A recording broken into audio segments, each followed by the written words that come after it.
নমস্কার, study life জার্নিতে আপনাদের সকলকে স্বাগত জানাই। আশা করি আপনারা সকলেই ভালো আছেন। আজকের আলোচ্য বিষয় একারের উচ্চারণ কখন একার হয়।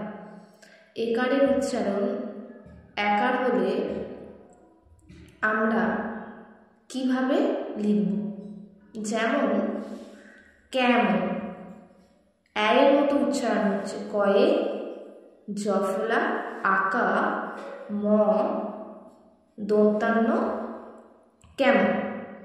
কিন্তু এর মতো উচ্চারণ হলেও আমরা এটিকে এর মতো লিখি না, লিখি কয়ে একার, ম, দন্তান্ন কেমন। যখন একারের মতো উচ্চারণ হবে কিন্তু একার লিখব, তখন কয়ে একার আগে মাত্রাটা বর্ধিত করতে হবে।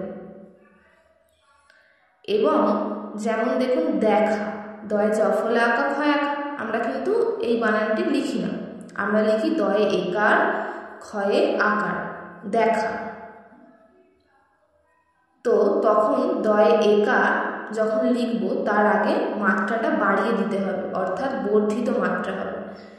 এবং আরও একটি উদাহরণ দেখে নেওয়া যাক।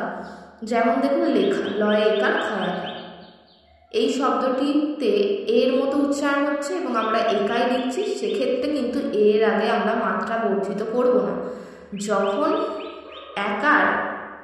একারের মতো উচ্চারণ হবে কিন্তু লিখব একার, তখন আমরা একারের আগে মাত্রাটা বর্ধিত করে দেব।